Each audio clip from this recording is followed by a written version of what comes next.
পুরুষের অ্যাকাউন্টে ঢুকতো এবং পুরুষ তৃণমূল কর্মীর অ্যাকাউন্টে টাকা ঢুকতো বলেই জানা যাচ্ছে শোরগোল মালদার হরিশ্চন্দ্রপুর থানা এলাকার সোনাকুল গ্রামের বাসিন্দা নুন নাহার 2020 সালে লক্ষ্মীর ভান্ডারের জন্য আবেদন করেছিলেন তিনি, কিন্তু অভিযোগ আজ পর্যন্ত নিজের অ্যাকাউন্টে 1 টাকাও পাননি। অথচ নথি এবং ব্যাংক স্টেটমেন্ট বলছে সরকারি অর্থ 2021 সাল থেকে 2026 সাল পর্যন্ত নিয়মিত জমা পড়েছে তৃণমূল কর্মী গোলাম মর্তুজার অ্যাকাউন্টে।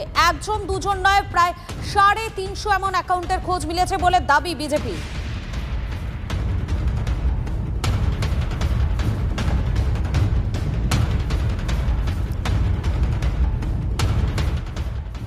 অ্যাকাউন্ট জমা দিয়েছিলেন আপনি স্টেট ব্যাংকের, কিন্তু আপনি তো লক্ষ্মী ভান্ডারের টাকা পাচ্ছেন, আপনার টাকা অন্য কারোর অ্যাকাউন্টে ঢুকছে, আপনি জানেন? না আমি জানি না, টাকা পাই না তো।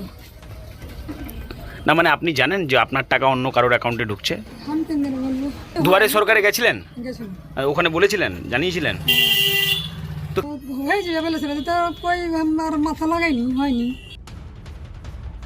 আর আমি লক্ষ্মী ভান্ডার আমি একদিন ছেলে পেতে পারি না, এটা আমিও জানি। আর কোনোদিন এটা দেখিনি, যেহেতু আমার ওটা ব্যাংকে, যে ব্যাংকে অ্যাকাউন্ট আছে সে ব্যাংকে ওটা আমার লোনের অ্যাকাউন্ট। যেহেতু আমার কাছে কোনো নোটিফিকেশান আসে না, প্রতি মাসে মাসে যেরকম কিস্তি হয় সেরকম আমি দিতে থাকি।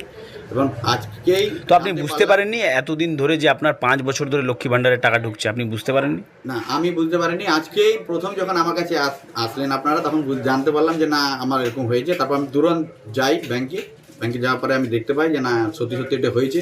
কিন্তু এই টাকা আমার কোনো রকমের দরকার নেই, যদি প্রশাসনের যেহেতু টাকা বা